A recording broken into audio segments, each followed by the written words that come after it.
Eu estou simplesmente interpretando um texto com base em dados históricos. Ou seja, e na maior parte dos casos aqui, eu não estou falando de Bíblia nem coisa nenhuma, eu estou falando apenas de história do protestantismo e do catolicismo, já vou entrar nisso já já.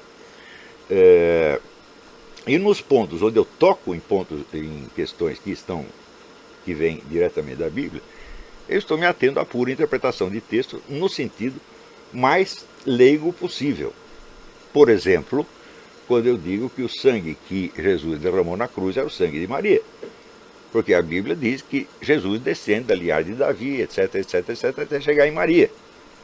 Portanto, era o sangue desta linhagem, o sangue da sua família. Ninguém vem com sangue próprio, né? E sangue próprio e exclusivo. Então, ele recebe o sangue da mãe. Evidentemente, quando diz que Maria foi fecundada pelo Espírito Santo, o Espírito Santo fecundou um óvulo de Maria. Ele não fecundou um nada.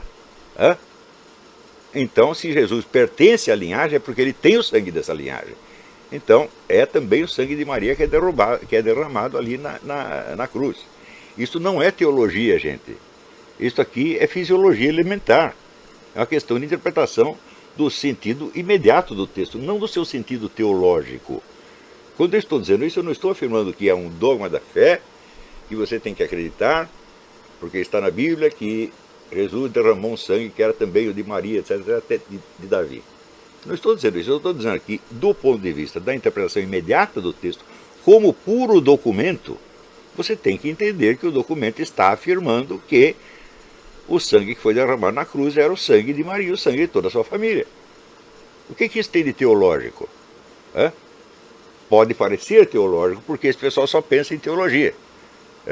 Agora, na maior parte dessas 6 páginas aqui, eu estou discutindo apenas a questão das relações históricas entre a Igreja Protestante e a Igreja Católica. E estou afirmando um fato incontrovertido, ao qual ninguém desmentiu até agora. Eu disse, dos mitos anticatólicos que circulam em livros, nos filmes, em shows de TV, etc., etc., e que aqui nos Estados Unidos constitui uma indústria bilionária, tá certo? Há uma parte que vem da linhagem iluminista ateística, que começa no século XVIII. E outra parte, muito maior, que vem de origem protestante. O primeiro desses mitos é a questão das indulgências. Até hoje, você vê gente dizendo, a igreja vendia indulgências, que isso é pecado de simonia, você está vendendo favores espirituais. Ora, esse pessoal não tem a menor ideia do que é indulgência. A indulgência era a suspensão não das penalidades eternas, mas de penalidades temporais em troca de uma multa em dinheiro. O sujeito, em vez de ser preso, pagar uma multa. Isso é indulgência. Indulgência não absolvia ninguém. Né? Até o Eric Wegelin explica, ele diz, olha, foi lamentável que quando os camaradas começaram a inventar essa versão fantasista da indulgência e acusá-la, a igreja não se explicasse direito. Ela podia ter mandado parar essa conversa na mesma hora, mas se omitiu. Quer dizer, não quis levantar mais polêmica e ficou quieto. E esta farsa se continua até hoje. Até hoje o pessoal repete, são 5 séculos, gente. Isso é uma mentiria boba inventada por Lutero. Lutero, aliás, vou dizer português, claro, Lutero era um mentiroso compulsivo. Lutero suprimiu versículos da Bíblia e quando reclamaram, disseram, não, você tem que colocar. Ele não corrigiu, ele simplesmente bateu na mesa e disse, vai ficar assim mesmo. Ou seja, ele está proclamando que a autoridade dele é superior à autoridade do autor do texto da Bíblia. E depois veio dizer sola Escritura. Sola Escritura não, solo Lutero. Então, leiam a biografia do Lutero por Heinrich de Niffle, que é uma obra eruditíssima, é um clássico, e vocês verão que a vida de Lutero está cheia dessas coisas. Lutero não era uma pessoa de grande inteligência, era um homem de um talento poético, retórico notável, um tipo que reagia emocionalmente às coisas, não tinha condição intelectual de examinar, tá certo? E um tipo caracteristicamente alemão, você vai ver que isso na Alemanha, esse voluntarismo alemão é uma coisa clássica, todo mundo deveria conhecer. E sobretudo tem o seguinte, Lutero nunca foi protestante, Lutero é católico, e a igreja foi o Vaticano, quer dizer que espremeu o cara demais e de certo modo o provocou para que tomasse atitudes cada vez mais radicais que ele não queria tomar no começo. Então, quer dizer, empurraram o cara para virar inventor de uma religião. Quer dizer, é evidente que essa época, que o Eric Wegener classifica como a época da confusão, tá certo? Não produziu nada capaz de orientar os seres humanos, porque os próprios personagens, a começar a turma do Vaticano, os católicos, os protestantes, estavam todos desorientados, ninguém estava entendendo o que estava acontecendo. Leiam na História das Ideias Políticas do Eric Wegener, que aliás era um luterano, e vocês vão entender perfeitamente por que nós não podemos, vamos dizer, nos ater ao que disseram Lutero e Calvino, como se fosse também palavra de evangelho. Porque aquilo que é palavra de evangelho não pode suprimir versículos do evangelho e dizer vai ficar assim mesmo.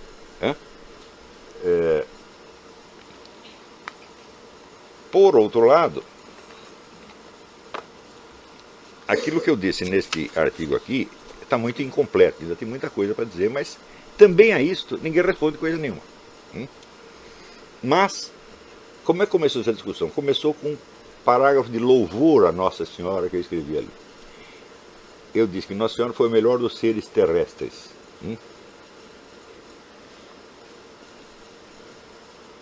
E isso desencadeou uma onda de insultos, assim, velho gagá, vigarista, só fala merda, né? Comeu hóstia estragada, coisa desse tipo. Os caras dizem isso e depois dizem, não, o Olavo só sabe xingar, não tem argumentos. Os argumentos estão todos aqui, vocês não responderam nenhum. Mas vamos comentar o artigo aqui, eu vou ler e comentar para vocês. Um dos mitos preferidos da cultura americana é o de que a reforma protestante foi uma das fontes principais da liberdade religiosa, dos direitos individuais e da proteção contra os abusos do governo central.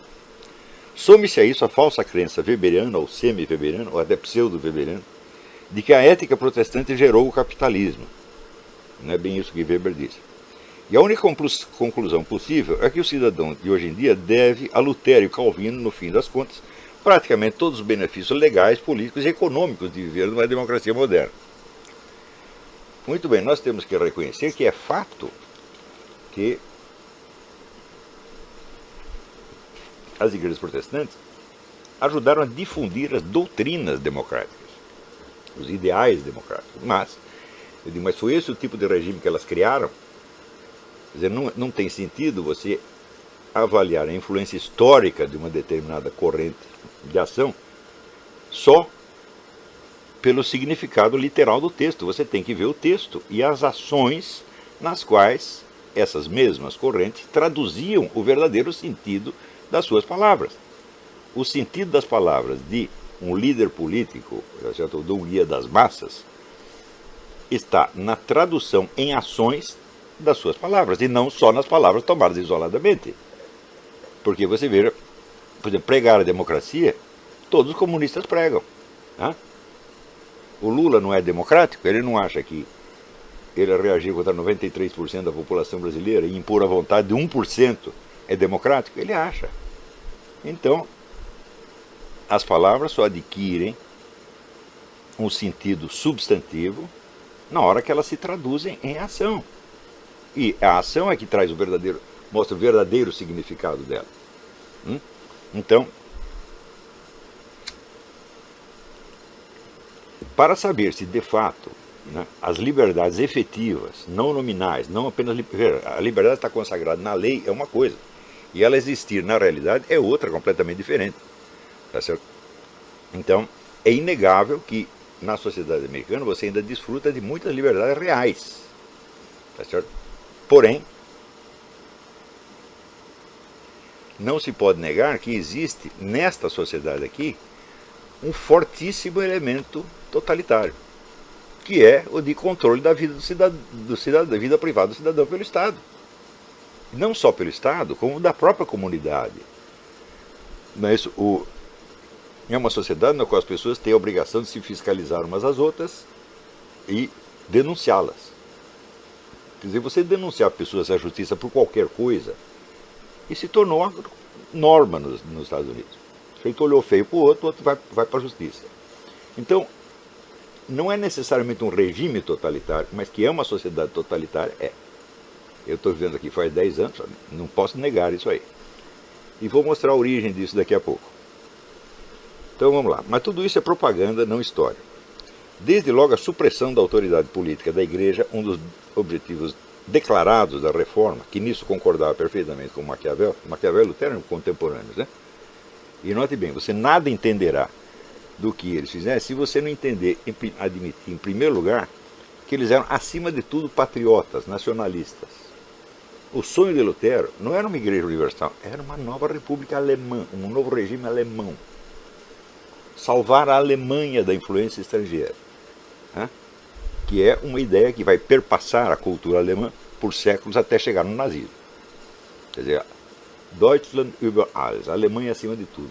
Lutero pensava assim. Então ele queria criar um novo regime para a Alemanha que o tornasse imune à influência estrangeira. Para isso era preciso quebrar a autoridade política da igreja. Não era um motivo teológico, era um motivo puramente patriótico. É com isso que começa a coisa toda.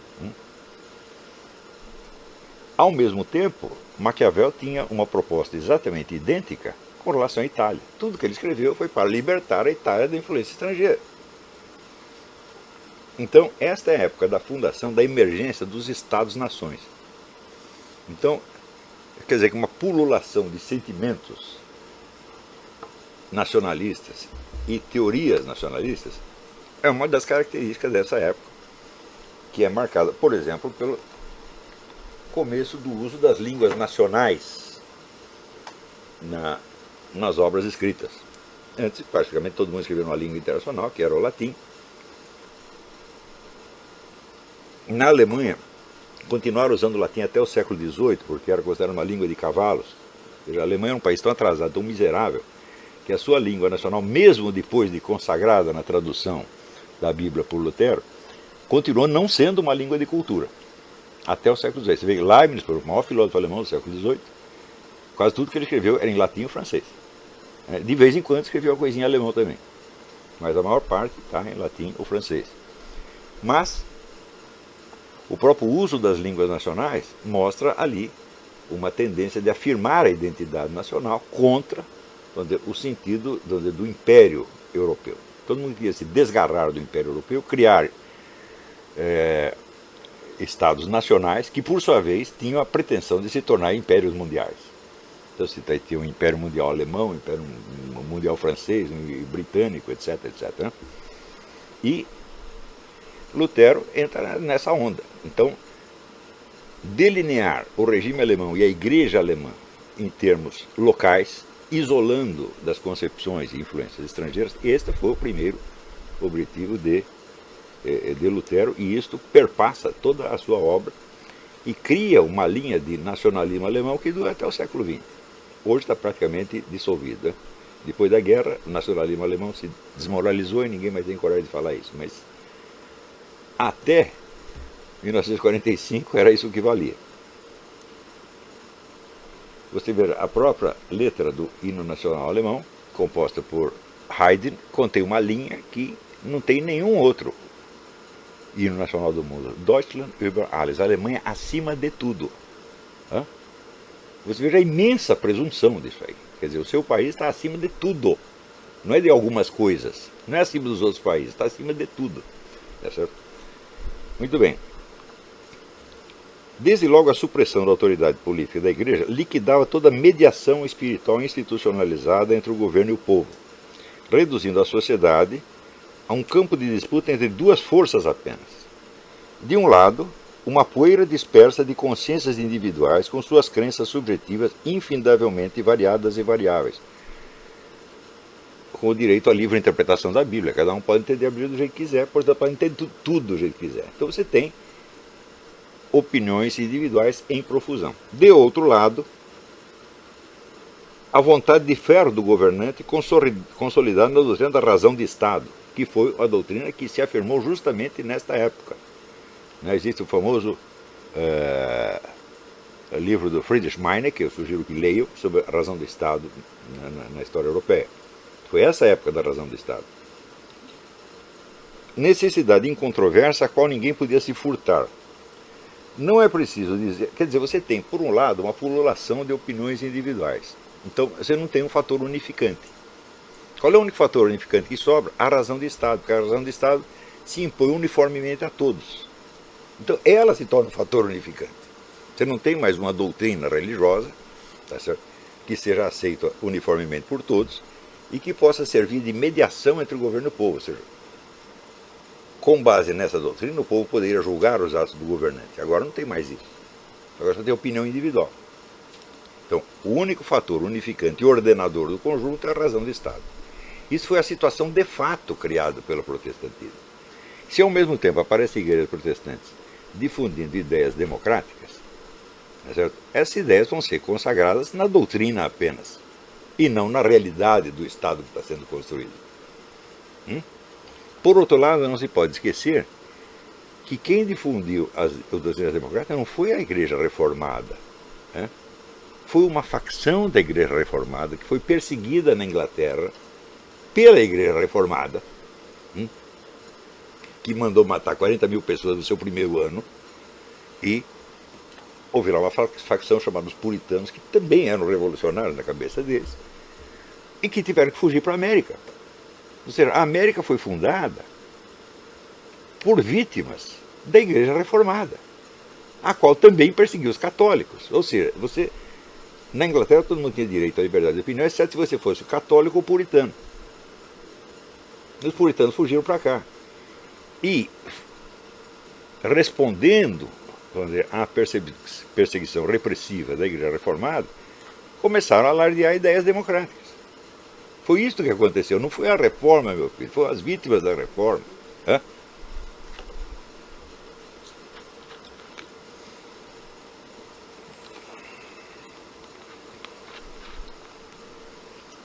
Não é preciso dizer qual das duas forças acabou por prevalecer. O clássico estudo de Bertrand de Jouvenel, Du pouvoir, histoire naturelle de sa croissance, 1949, demonstrou de uma vez por todas que o crescimento do poder do Estado, com a consequente atrofia das liberdades individuais, é a mais nítida constante da história ocidental moderna, pouco importando se estamos falando de democracias ou de ditaduras. Portanto, não se trata da formulação doutrinal do regime, nem mesmo do texto dos seus diplomas legais. Trata-se da prática real, do que acontece na política real. Então, o poder do Estado cresce nas democracias como cresce nas ditaduras. Cresce, às vezes, por meios diferentes, mas cresce de qualquer maneira. Portanto, as liberdades individuais se atrofiam. Você veja o que acontece hoje, por exemplo, com essa campanha antitabagista. Começa a proibir você de fumar em certos lugares, depois você não pode fumar na rua, depois você não pode fumar na sua própria casa, mas pode continuar produzindo cigarro. Eu digo, se você quer eliminar isso completamente, proíba a produção e a venda. Por que você permite a produção e a venda, mas proíbe o consumo? Porque da produção e da venda você ganha imposto. Tá certo? Então, é claro que isso é uma imensa trapaça. O governo continua ganhando dinheiro. Veja, na França, a produção de cigarros é monopólio do governo. O governo produz todos os cigarros e proíbe fumá-los. É evidente que ele sabe que o pessoal não vai parar de fumar assim.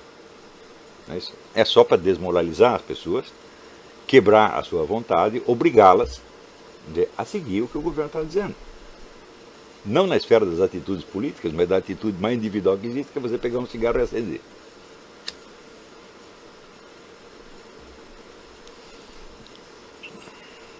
Mesmo na mais louvadas da democracia, o Estado é hoje o mediador e juiz soberano de todas as ações e relações humanas, até as mais particulares e íntimas, com uma sanha controladora e uma prepotência invasiva desconhecidas em todas as sociedades anteriores, com uma única exceção, a ditadura de João Calvino em Genebra, o que não é de maneira alguma uma coincidência. Você vê que enquanto a reforma em geral, suprimindo a mediação eclesiástica, deixava, vamos dizer, a massa dos indivíduos à mercê da única força unificante, que era a razão do Estado, ao mesmo tempo, um dos teóricos protestantes mais importantes, que é João Calvino, concebia a ideia de um Estado feito só de pessoas santas, e onde, portanto, o Estado tinha o direito de fiscalizar todos os atos da vida individual, inclusive os mais íntimos, e os cidadãos estavam obrigados a se espionar uns aos outros o tempo todo e denunciá-los para o Estado. Este foi o primeiro regime totalitário do mundo. Este regime foi uma coisa que nem os muçulmanos conceberam isto. Porque no Islã, com todo o aspecto totalitário que também existe, sem dúvida, espionar a vida privada é estritamente proibido. Existe até uma história do califa Omar, que era um dos descendentes do cargo de Maomé, um dos califas, dos chefes do Islã, que um dia viu um barulho numa casa e olhou pela janela para ver o que estava acontecendo e o pessoal estava fazendo uma suruba. E ele puxou da espada e disse: está todo mundo preso. E eles responderam: não, quem está preso é você, porque você está espionando. E ele embanhou a espada, disse: desculpe, o vexame, e foi embora, quietinho. Então, a vida privada no Islã ainda é sagrada. É a história de que, né, a casa de um homem é o seu castelo, como se diz na Inglaterra. Em Genebra não era assim. Na Suíça de Calvino não era assim. A casa de um homem é uma casa de vidro que está sendo espionada pela autoridade eclesiástica lá fora e espionada pelos vizinhos que vão denunciá-lo. Então, vamos dizer, o totalitarismo é uma invenção de João Calvino. Não existiu nada disto no mundo antes. Nem nas tiranias islâmicas isso existia. Ora, mas é evidente que isso é uma consequência imediata da própria proposta de Lutero. O João Calvino simplesmente tirou uma consequência. Falou: olha, se só o que governa é a razão do Estado, é necessário que a razão do Estado seja cristianizada. É uma coisa, se você aceita a premissa, você tem que aceitar a consequência. Quer dizer, não podemos acusar o Calvino de ter sido ilógico. Ele tirou a consequência teórica e doutrinal de uma situação de fato que tinha sido criada pela própria reforma.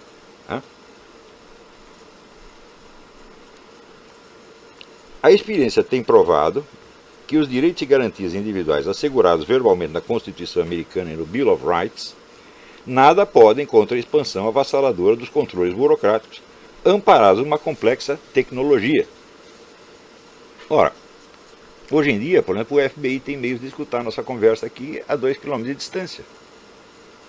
Quer dizer, o governo tem instrumentos de ação que estão infinitamente acima do alcance dos cidadãos. E ele os usa para se intrometer cada vez mais na vida dos cidadãos e eliminar a sua liberdade dentro da sua casa, que teoricamente é o seu castelo. Então, quando se revelou, por exemplo, esta onda avassaladora de telefones grampeados, telefones de jornalistas, telefones de gente da oposição, telefones de outros países, né? Ouviram até a conversa da Dilma, né? Então, isso aí o que é? É a autoridade invasiva do Estado, amparada numa tecnologia que está acima do alcance do cidadão. O Carroll Quigley, no livro Tragedy and Hope, que é um livro sobre o poder global, o livro mais importante sobre o poder global, porque é escrito por alguém que pertencia à comunidade globalista e que era um assessor técnico importante desses poderes globalistas. Ele diz o seguinte: ele diz que a história se divide entre períodos de mais liberdade ou menos liberdade, conforme as armas sejam de tipo acessível a cada um ou acessível só à minoria. A minoria governante, evidentemente. Então, por exemplo, o advento das armas de fogo foi um fato democratizante. Por quê? Porque todo mundo podia ter. No século XIX, nos Estados Unidos, um revólver custava $2, $3. Todo mundo tinha, literalmente todo mundo tinha. Então, é claro, esse é um período de liberdade. Porém, à medida que as armas se tornam mais complexas, mais sofisticadas tecnologicamente, elas já não são acessíveis à maioria, só o governo pode ter. Então, por exemplo, o cidadão não tem jeito dele comprar um tanque de guerra. Não tem jeito dele comprar um porta-aviões. Não tem jeito dele comprar um míssil atômico. Então, automaticamente, quer dizer, as armas baratas que haviam nivelado os direitos e poderes voltam a funcionar no sentido hierárquico. E esses instrumentos de espionagem que o governo tem hoje, esses são ainda mais inacessíveis do que tanques de guerra e porta-aviões. Porque às vezes necessita, vamos dizer, um centro computacional capaz de reunir todo este material ordenado é do tamanho de uma cidade. Quem pode ter isso? Só o governo. Então aí significa o seguinte: a democracia acaba. ela ainda está consagrada nas leis. Então é preciso reinterpretar as leis no sentido de que este crescimento do poder do Estado e esta destruição das liberdades individuais, ela é a democracia. O texto continua o mesmo, só o seu sentido inverteu.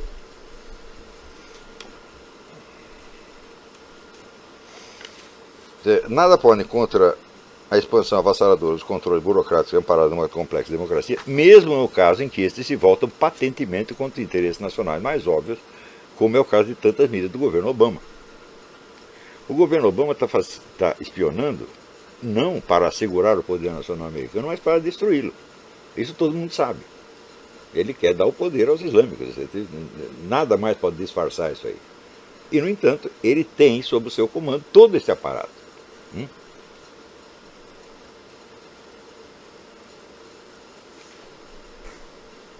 Aliás,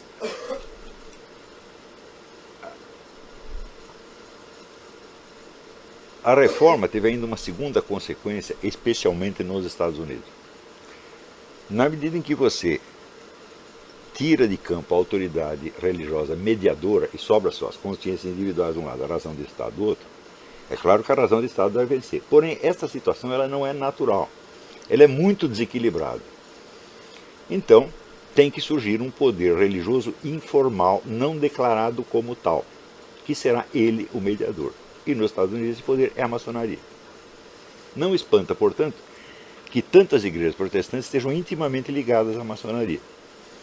Muitas delas são criadas pela maçonaria, simplesmente. São a fachada, né, cristã, feita apenas para derrubar a igreja católica, tá certo? E consagrar o poder da maçonaria. É claro que alguns pastores, muitos até, acabam se ficando chocados com o que vem dentro da maçonaria e saem atirando.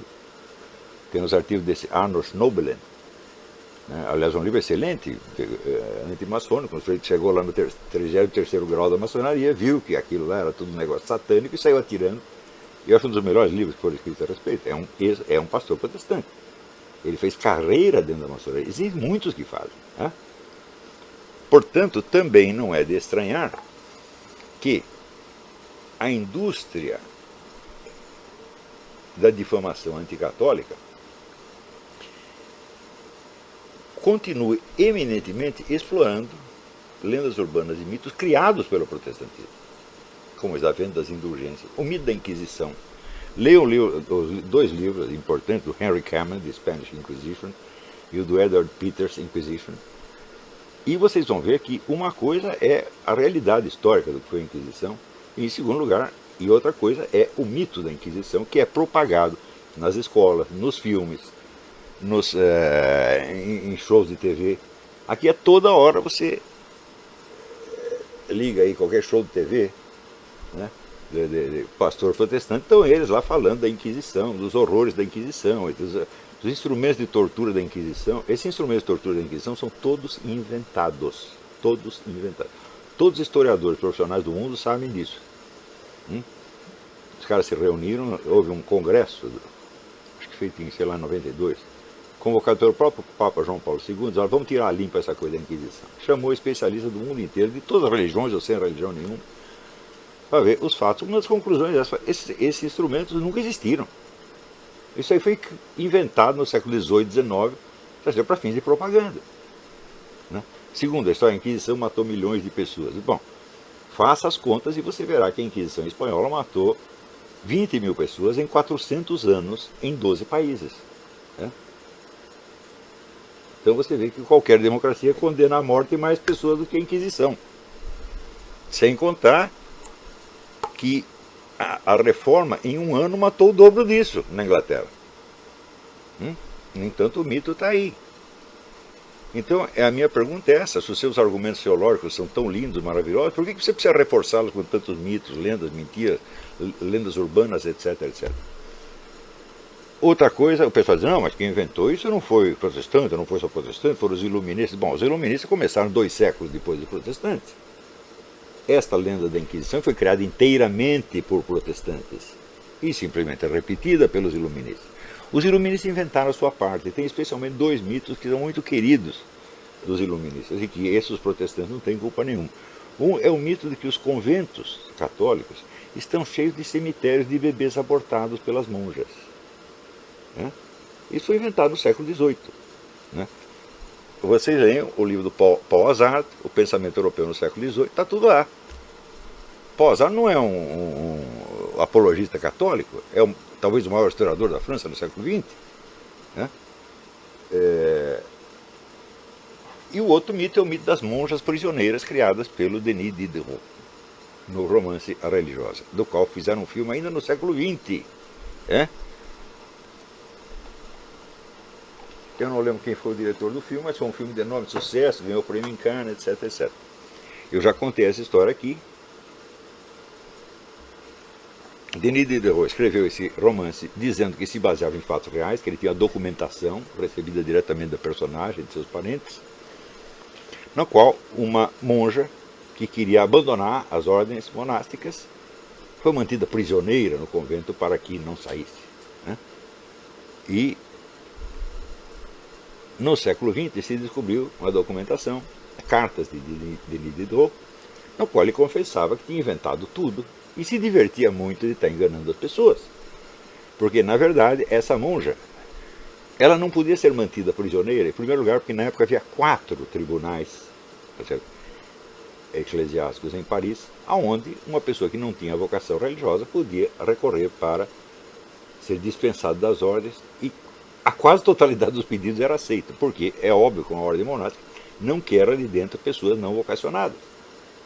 Em segundo lugar, a monja em questão, ela não podia ser mantida prisioneira pelo simples fato de que ela era a porteira do convento e ela que tinha a chave. Ela entrava e saía quantas vezes quisesse. Em terceiro lugar, esta monja só saiu do convento durante uns dias para receber uma herança que ela tinha no interior. Mas ela chegou lá dizendo que não tinha herança nenhuma, ela pegou e voltou para o convento, ficou no convento até que veio a Revolução Francesa, tá certo? E fez aquela matança de monjas, que é relatada no livro, na peça do Jorge Bernanos, O Diálogo das Carmelitas. Ela foi uma das vítimas disso. Ela foi executada pela Revolução Francesa. Então, esses dois mitos, o mito dos bebês abortados e o mito da monja prisioneira, esses foram de criação exclusiva dos iluministas. Porém, né, o mito das indulgências, o mito da Inquisição, né, e o mito de que a Igreja Católica foi fundada por Constantino, que é de um ridículo sem par, tudo isso é invenção protestante. Outra coisa, quando vem os filmes e shows de TV, eu não fiz a lista dos shows de TV, eu até pedi para o Ted Baer, que é um especialista na coisa, que escreveu, né, um guia do show business americanos, com 4 décadas de críticas de filme, que ele me fizesse a lista completa dos filmes anticatólicos produzidos por Hollywood. É um oceano de filmes, é uma coisa monstruosa. E não é anticristão de modo geral, é anticatólico especificamente. Se você fala, tem algum filme antiprotestante? Eu digo, pode existir, mas eu só vi um na minha vida, que foi Fanny e Alexandre, do Ingmar Bergman, que não era católico, ao contrário, que era um sujeito, por origem, pertencente à própria igreja que ele estava demolindo. Porque a história, vamos dizer, de um pastor tirânico que mantém 2 crianças escravizadas, as crianças são salvas por um rabino.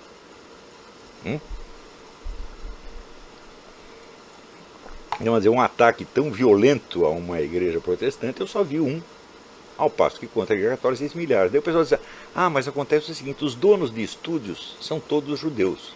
Então isso aí não é coisa de protestante, é coisa de judeu. Eu digo, não é assim. Por quê? Os temas e as histórias e os mitos reproduzidos no cinema são os mesmos que os protestantes inventaram. O sujeito só faz uma versão cinematográfica daquilo. Né? Então, e o impacto dessas coisas na mentalidade popular é muito maior do que de qualquer livro de história. Quer dizer, os historiadores profissionais podem dizer o que quiser. O que vale é o que está no filme. E que os pastores analfabetos brasileiros repetem. E tem pessoa que tem a ousadia de ser meu aluno e ainda seguir o que dizem esses pastores. Esse pastor que não sabe... Você não viu a história do pastor que leu lá que Deus mandou o profeta casar com uma mulher adúltera? E ele entendeu que Deus mandou Ele cometeu adultério com ela.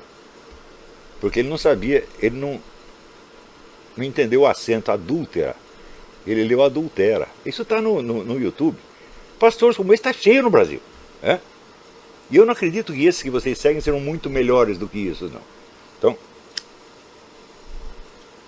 quer dizer, é muita ousadia. Quer dizer, eu venho aqui, eu falo aqui, com a autoridade dos fatos, dos documentos, dos argumentos, da racionalidade, etc, etc. Se daí chega o pastor e diz, eu falo com a autoridade da Bíblia, porque eu estou salvo, eu sou um dos eleitos. É? E a Bíblia disse isso, a Bíblia disse aquilo. E vocês seguem, meu Deus do céu, onde tem a cabeça, porra? Como tem a cara de pau de ser meu aluno? É? Alguns passaram esse tempo todo, não tem sequer o domínio da língua portuguesa ainda e ficam palpitando. Então, ora, se você quer falar em nome da Bíblia, a condição número 1 é que você domine a língua na qual você a está lendo. Hã? Se dominasse, você entenderia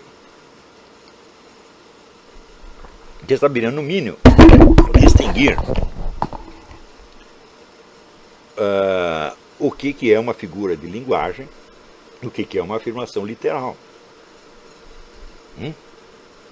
Quando Jesus Cristo disse, Deus pode produzir filhos de Abraão com estas pedras. É claro que Deus pode, mas Deus não faz isso. Ele nunca fez. E não tem razão para fazer. Quer dizer, Deus só para mostrar que é o gostosão, falar, aqui a pedra, eu vou fazer um filho de Abraão. Ele pode fazer. Mas isso seria, vamos dizer, uma demonstração de poder absolutamente antiestética, tá certo? E irracional. Então é claro que aquilo é uma hipérbole. Deus faz filhos de Abraão pelo mesmo jeito que faz os filhos de todo mundo, através da fecundação. E ao fazer, vamos dizer, a fecundação de Nosso Senhor Jesus Cristo pelo Espírito, da Virgem Maria pelo Espírito Santo, o Espírito Santo fecunda o quê? Um óvulo de Maria. Portanto, o sangue de Maria, meu Deus do céu. Não é uma questão teológica. Agora, basta você tentar apreender o sentido óbvio e patente de uma frase da Bíblia, ou seja, você usar a minha experiência de mais de meio século de manejo da língua portuguesa, para entender o que está escrito na tradução do padre Antônio Pereira de Figueiredo, da tradução do João Ferreira de Almeida, que é protestante. Se simplesmente usar isso, as pessoas acham que é uma discussão teológica. Eu digo, não, eu não estou proclamando o que eu estou dizendo como dogma da fé. Eu estou proclamando como sentido explícito das palavras. E as pessoas, evidentemente, veja, se não sabem entender o que eu estou dizendo, como é que vai entender o que a Bíblia está dizendo, meu Deus do céu? Por exemplo, quando eu escrevo aquele negócio, eu não estou qualificado para discutir teologia, eu deixo para pessoas mais preparadas, talvez dentro de uns anos eu entre nisso. Quando eu digo isso, as pessoas não entendem que é uma demonstração de modéstia. Eu não estou dizendo que eu sou analfabeto de teologia, eu sei muito mais teologia do que as pessoas. Só não considero lícito eu sair proclamando dogmas da fé com argumentos meus próprios. Quando eu proclamo dogma da fé, é simplesmente o que a igreja falou. Eu não tenho a obrigação de conferir um por um e criar argumentos meus para sustentar isso aí, que seria o que o teólogo faria. Quando a menina lê isto e diz, se o cara diz isso e depois ele dá a opinião sobre teologia, é contradição. O quê? Ele diz, na desonestidade. E o quê? Quer dizer, por que eu não me considero qualificado para entrar em altas discussões teológicas, isso é, para discutir com teólogos de verdade, eu não posso tentar entender a expressão de uma frase da Bíblia em língua portuguesa?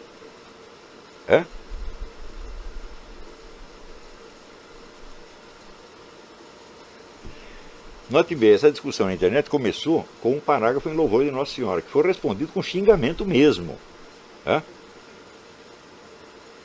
E teve até pessoas honestas, tem uma moça muito honesta que eu acho, que é a Paula Félix. Paula Félix disse, não, mas Jesus disse que o maior dos seres humanos era João Batista. Ele disse, bom, muito bem. Ele disse, o maior dos nascidos de mulher. O que ele quer dizer com nascidos de mulher? Quer dizer, nascido pelas vias fisiológicas normais. O que não é o caso dele mesmo. E isto deu muitos séculos de discussão e resultou no dogma da Imaculada Concepção de Maria, ou seja, Maria foi concebida sem pecado. Então ela não está na mesma categoria de João Batista, até expliquei isso para Paulo. Ela não está na mesma categoria de João Batista, embora ela tenha nascido de mulher, ela não nasceu de mulher do mesmo modo que nasceu João Batista e que nascemos todos nós. Ela foi concebida sem pecado. Então, isso foi a conclusão de séculos de discussão na Igreja Católica, e quando esse dogma foi proclamado, teve uns poucos que ficaram contra, que se chamavam os velhos católicos. E uma curiosidade, um dos velhos católicos era o nosso Rui Barbosa, que vivia dando palpite em teologia, embora estivesse excluído da igreja por ser maçom. Mas ele achava que era católico. Então, essa é coisa típica de brasileiro. Ninguém está na maçonaria e acha que ainda está firme dentro da igreja católica. Só na cabeça de brasileiro isso pode acontecer. O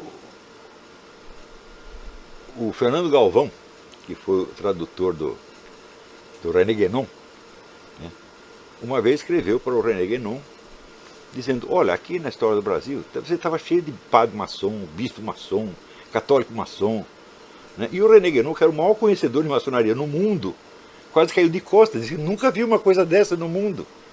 Isso aí só aconteceu no Brasil, católico maçom só no Brasil. Tá certo? E tem o Rui Barbosa nesse católico maçom. Até hoje ainda tem. O cardeal primário do Brasil, Dom Avelar Brandão, era maçom, pra vocês terem ideia. O Brasil é o país da acomodação, tudo pode acomodar, Então isso quer dizer que você alegar contra o que eu disse de Maria a frase de Jesus sobre João Batista não tem nada que ver, porque a Imaculada Concepção coloca a Virgem Maria numa categoria sui generis. Só ela foi assim.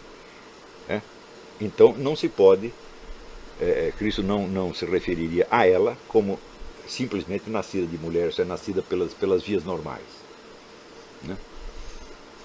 Então, mas isso foi uma objeção séria, uma objeção honesta, eu acho. Não foi nem mal educada, nem idiota. Simplesmente ela tinha uma pergunta e fez a pergunta. Todo mundo tem direito de fazer pergunta e até de fazer objeção. Mas, meu filho, você não responder nada ao que eu estou falando sobre a indústria, 5 séculos de indústria de difamação, e você sair dizendo, velho gagá, só fala bosta, comeu hóstia estragada, e depois dizer que eu só tenho xingamento e não argumento, isso mostra que você não é que você não está qualificado para esse curso, você não está qualificado para falar comigo. Então, veja, vocês acham que o Brasil vai ficar melhor sem o PT? Não vai não, porque o que vem no lugar dele é esse tipo de gente. É pastor ladrão, é pastor pedófilo. Você sabe que o número de pastor pedófilo é enormemente maior que do padre pedófilo? Por que a mídia inteira, sobretudo americana, só fala de padre pedófilo? E é instigada a isso por igrejas protestantes, evidentemente.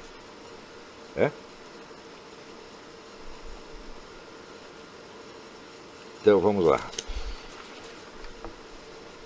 Não cabe sequer alegar que essa exaltação abusiva do poder estatal foi apenas, para usar a expressão de Weber, um resultado impremeditado da reforma. Já que Lutero, a contrapelo da doutrina tomista, que proclamava o direito de rebelião contra injustiças em geral, advogava ostensivamente a submissão total e incondicional dos cidadãos ao governante. Isto é importante. Lutero disse que você não pode desobedecer ao governante jamais, você não pode se rebelar contra ele jamais, exceto admitindo a revolta só no caso específico do Estado interferir em questões de religião. Então, veja, isto é a configuração do Estado laico moderno. Essa dupla exigência, a submissão integral ao Estado e a abstinência deste em matéria religiosa, formam o perfil claro do Estado laico moderno, onde necessariamente o argumento religioso perde força contra a racionalidade neutra, entre aspas, da vontade estatal, e acaba sendo banido do cenário político, se não de toda a vida pública, que é exatamente o que está acontecendo. Então, por aí vocês vejam, o Eric Wegener, ali na História das Ideias Políticas, ele assinala a tremenda inépcia de Lutero e Calvino na compreensão da situação política do tempo. Eles não entendiam o que estava acontecendo. Simplesmente pegavam a Bíblia e saíam gritando regras, tá entendendo? Sem calcular o efeito prático real que isso teria. Qualquer pessoa com um pouco de lucidez perceberia que a supressão da autoridade espiritual deixaria o povo inteiramente, dividido em opiniões individuais, inteiramente à mercê da vontade unificante do Estado. Qualquer um podia perceber isso. Como é que esses caras não perceberam? Simplesmente não tinham qualificação para obter uma liderança do tamanho que obtiveram. Isso não quer dizer que estivessem errados em tudo, de jeito nenhum. Eu acho que tem muitas questões que o protestantismo levantou que são muito sérias, e que muitas delas não têm resposta. Mas isto não quer dizer, o jeito de ter razão aqui ou ali, não elimina o aspecto catastrófico das consequências dos seus atos. Você veja que quando Karl Marx disse que a filosofia dele era uma herança direta da reforma, ele sabia o que estava dizendo. Vamos dizer, este voluntarismo,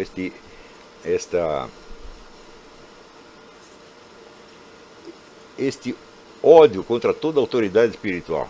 Dizer, não existe autoridade espiritual, só existe a alma e Deus. Se você tem uma liderança, autoridade espiritual institucionalizada, ela é falsa. Ela usurpou a autoridade de Deus. Então é o seguinte, a autoridade de Deus só pode falar para o coração dos indivíduos. Ela não está representada por nada, ela não tem representação pública, meu Deus do céu. Então só tem duas soluções. Ou a sociedade inteira é religiosa, e oferece resistência ao Estado, então ela se torna autoridade espiritual de si mesma, o que é impossível devido ao quê? À pluralidade de correntes. Porque é engraçado o protestante falar para mim de divisão. Protestantismo é divisão, meu Deus do céu. É divisão, subdivisão e depois um pouco de divisão. E aparece uma igreja protestante a cada 10 minutos. Por todos os motivos mais fúteis. Eu vou romper com essa igreja e vou dar minha porta. Por quê? O pastor comeu minha mulher. Vai embora. É assim, quem não sabe que é assim? Ou seja, a fundação de igreja por motivos fúteis. E se multiplica, divide, não para mais. Então, isso já é, vamos dizer, um dos aspectos do enfraquecimento da autoridade religiosa. Seu enfraquecimento ao ponto da quase desaparição. E, na verdade, o pouco de decência que ainda existia na cultura, por exemplo, cinematográfica, era devido inteiramente à Igreja Católica. Preste atenção, isso é um fato histórico. Até os anos 60, todos os estúdios de Hollywood, embora fossem de propriedade de judeus, a quase totalidade deles, eles se submetiam ao julgamento de uma comissão de consultores católicos, nomeados pela arquidiocese. Todos os filmes passavam pela fiscalização, todas as propostas de filme passavam por esta comissão. E é por isso que você tinha tantos filmes cristãos, você tinha filmes decentes, filmes para a família, filmes para crianças, etc. Quando essa comissão foi desfeita, Hollywood inteira se transforma numa máquina de propaganda anticatólica. Que dura até hoje. E contribui enormemente para a destruição da civilização ocidental. Aliás, o Eric Voegelin assinala isso. Quer dizer, Lutero era eminentemente uma força destrutiva. Note bem que ele é um luterano, ele foi enterrado na igreja luterana, pediu para ser enterrado na igreja luterana. Embora não fosse um cara de frequentar muita igreja, ele se considerava um luterano e pediu para ser enterrado lá, no rito luterano. Então, e ainda assim disso, o Lutero tinha ódio da civilização. E tudo que ele fez foi para destruir. Pior, existe um outro elemento em Lutero que a gente observa nessas pessoas. Eu vejo uma pessoa que reage a argumentos históricos tão bem comprovados, tão bem fundamentados como esse da indústria da difamação anticatólica, reagem a isso, xingando apenas, desqualificando, ou fazendo joguinhos de palavras, como essa Daniela Salom. Evidentemente não tem consciência cristã nenhuma, é zero. Mas essas pessoas vão nessas igrejas, são ensinadas pelo pastor a dizer, eu estou salvo. Quando dizem isso, elas estão expressando o quê? É uma consciência culpada que não quer ter um confronto consigo mesma. Ela não sabe se está salva. Ela tem tanta incerteza da salvação quanto eu. Então, eu imploro pela minha salvação. E até já fiz muita piada a esse respeito, eu digo, olha, eu espero que no juízo final Jesus Cristo seja capaz de inventar um pretexto convincente para me botar lá dentro, para não me mandar para o inferno. É uma brincadeira, evidentemente, no sentido que eu não mereço absolutamente, e eu conto apenas com a sua misericórdia. Tá certo? Os outros chegam lá e dizem, eu estou salvo. O que é isso aí? Isso é um desejo histérico de atenuar um temor da condenação que continua dentro das suas almas. E Lutero foi assim a sua vida inteira. Lutero tinha terror de ir para o inferno e por isso mesmo proclamava que estava salvo. O único jeito que eu tenho de aliviar isso é dizer: eu estou salvo, eu estou salvo, eu estou salvo, eu estou salvo. Isso não é religião, isso é histeria. Eu não estou fazendo um argumento teológico, estou fazendo um argumento psicológico, meu Deus do céu. Histórico e psicológico. Mas como é que eu vou fazer uma idiota entender isso? Não estou falando só da Daniela. Daniela Salom, para mim, é um coletivo. Entendeu? Tem umas 20 pessoas aí que são assim. Né? Então, esta proclamação da sua salvação é uma coisa altamente blasfema. E ela só pode ser perdoada porque Jesus vai dizer: não, esse cara estava tão aterrorizado com o inferno, ele estava histérico, e ele pronunciava isso para acalmar o seu medo. Numa pessoa normal, ser católico, ser protestante, quer dizer, a incerteza da salvação provoca não um medo, mas uma tristeza. Você pensar assim: puxa, eu posso ficar isolado de Jesus Cristo, Nossa Senhora, dos santos todos, né? Vivendo só coisa feia por toda a eternidade. Isso é de chorar, você está entendendo? Se você reage a isso com medo, então você começa a proclamar: eu estou salvo, e começa a falar: louvor e glória ao Senhor Jesus Cristo, louvor e glória ao Senhor Jesus Cristo. Para quê? Você está querendo acalmar o tirano que você teme. Você é como uma vítima, não é isso? De um assassino que, para aplacar a fúria dele, faz de conta que o ama. Não, eu te amo, não faça isso comigo. É esta a atitude dessa gente, este é o sentimento religioso dessa gente, meu Deus do céu. É? Não encara Deus pela misericórdia. E, na verdade, ele não precisa da misericórdia, porque a misericórdia já lhe foi dada, ele já foi salvo antecipadamente, ele não precisa mais. É? Então, esta proclamação de que já está salvo é a reação histérica ao medo do inferno. E isso é o centro da psicologia de Lutero. É? Isso não é teologia, gente, isso é história e psicologia. É só estudar a vida de Lutero, as suas atitudes, você vai ver que é isso. Então, advogava ostensivamente a submissão total e incondicional dos governantes.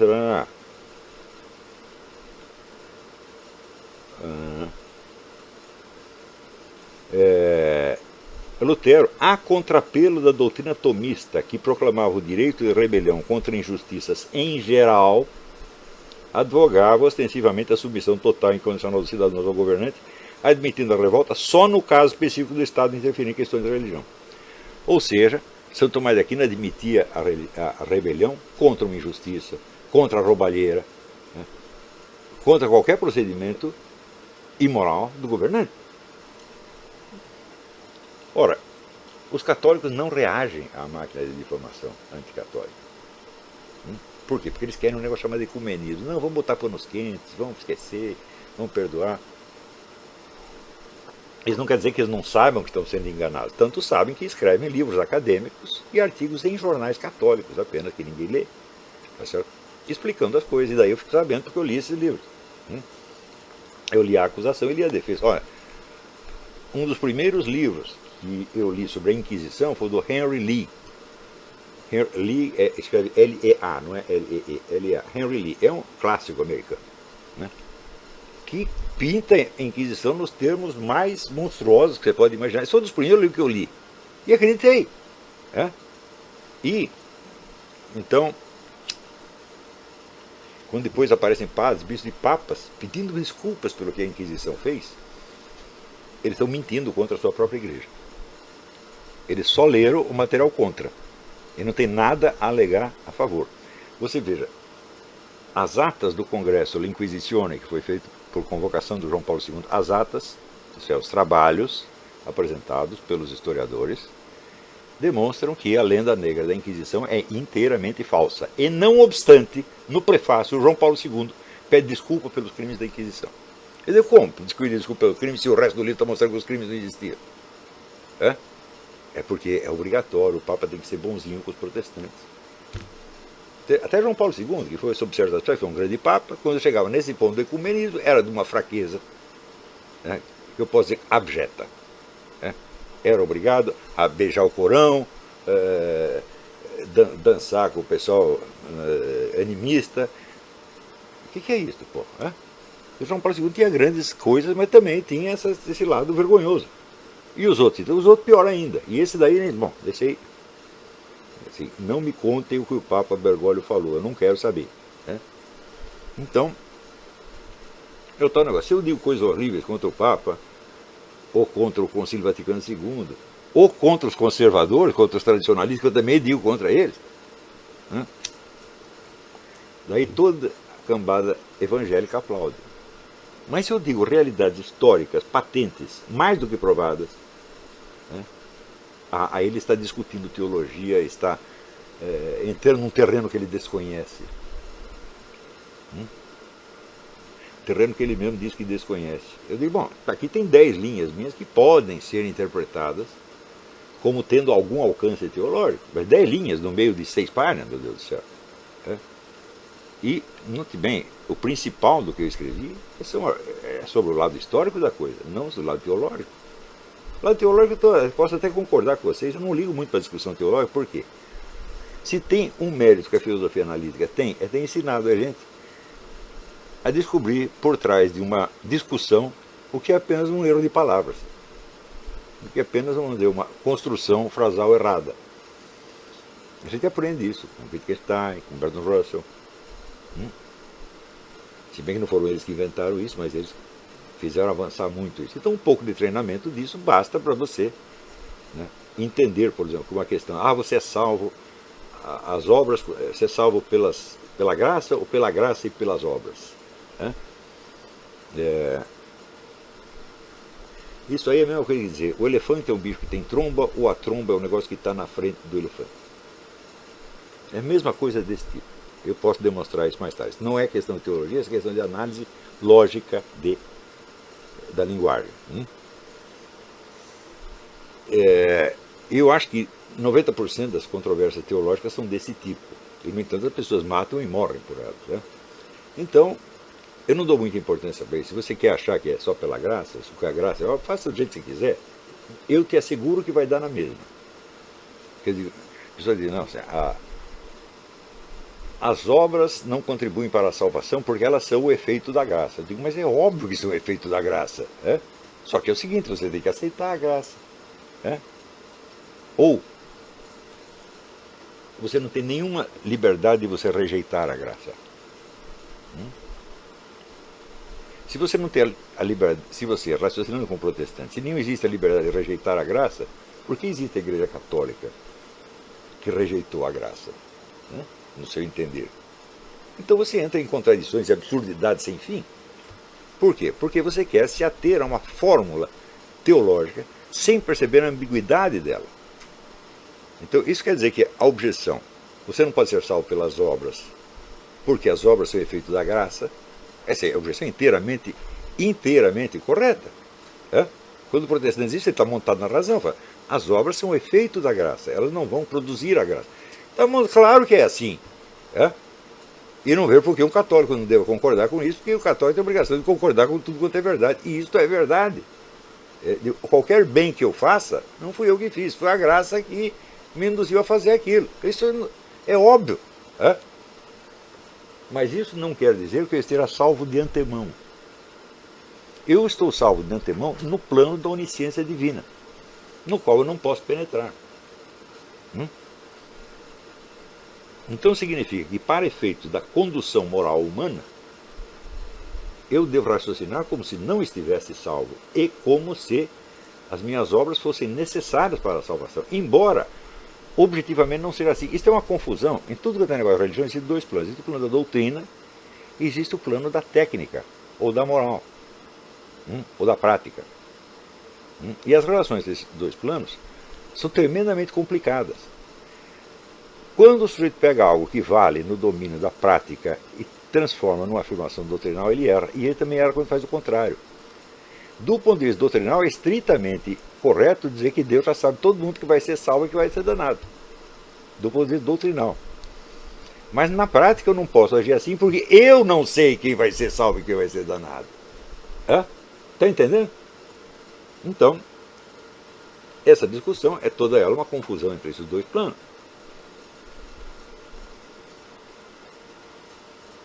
Por exemplo, às vezes as pessoas vêm falar, isso aqui é doutrina budista. Eu digo, não existe nenhuma doutrina budista.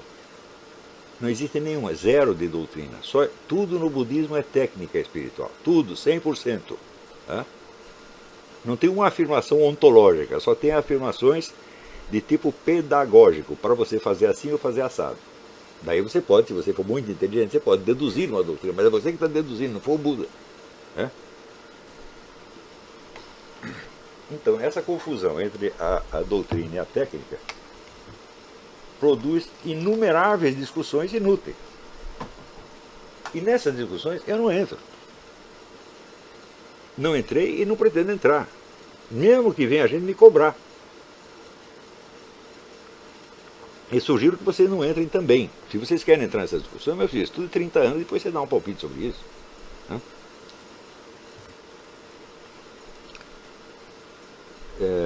Então vamos lá.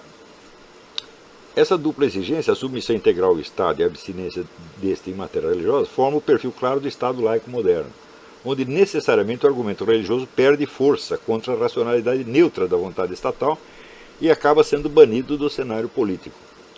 O processo culmina no politicamente correto, onde qualquer desejinho sexual, por mais vulgar e tolo, se cobre da proteção legal de um tremendo aparato repressivo e se coroa de um prestígio intocável, beatificante, superior aos mais altos valores morais da religião. Isso está acontecendo agora. Isso não existiria se não fosse a concepção do Estado laico, e não existiria a concepção do Estado laico se não fosse Lutero. A Reforma Protestante criou essa dicotomia. Ou nós criamos o Estado laico, ou nós criamos, vamos dizer, o Estado que é ele mesmo religioso, que é a teocracia. Com Calvino não teve. Quer dizer, ou você vai para uma democracia que vai se deteriorar necessariamente e exaltar o poder do Estado sob pretextos democráticos, ou você cria uma ditadura teocrática, não tem outro jeito. Né? Quer dizer, isso foi consequência histórica, real da reforma. Não digo que fossem as pretensões deles, eu estou acabando de dizer, eles não tinham a menor condição de calcular os resultados das suas ações. Defendiam as coisas assim porque acreditavam que estava na Bíblia. Então, outra coisa, como é que você faz para aplicar uma sentença da Bíblia a uma situação humana correta? Essa é uma das coisas mais difíceis que existem. Por quê? É muito simples. Vocês leiam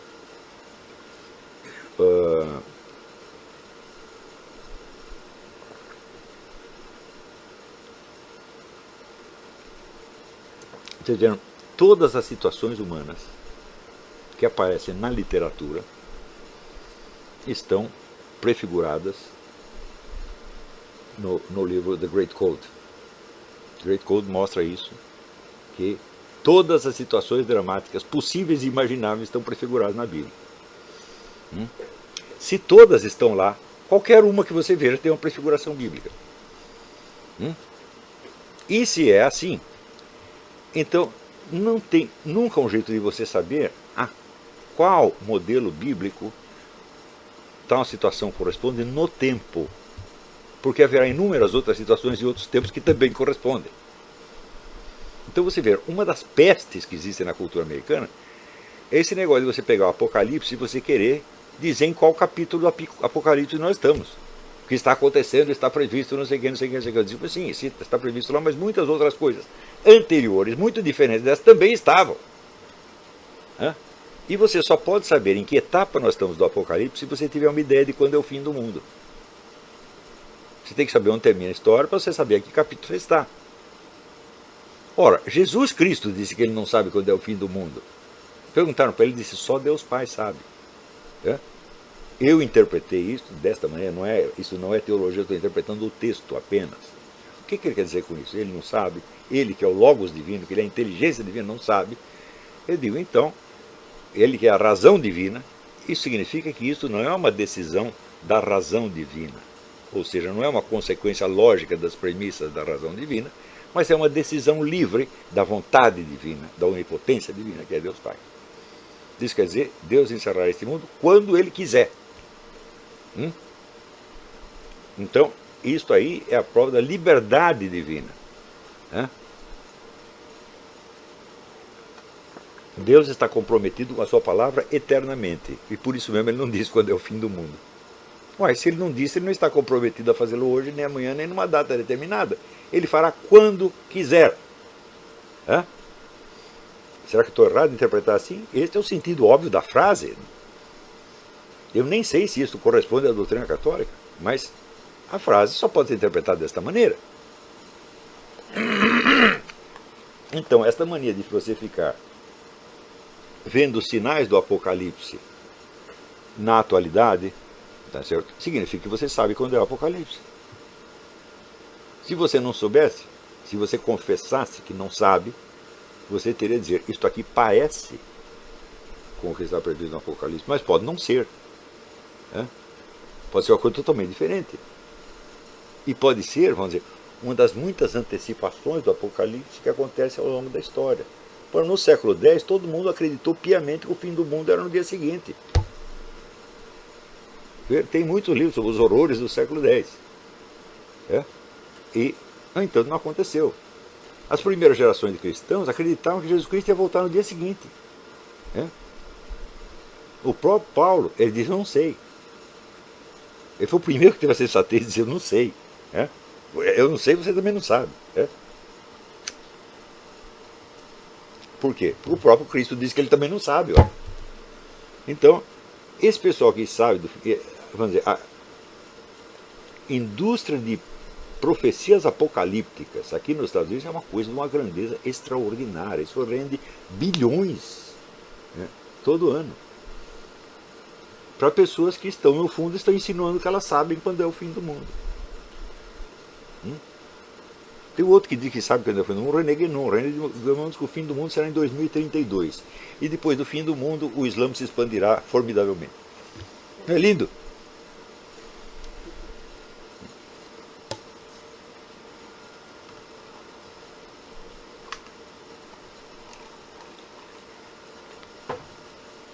Então,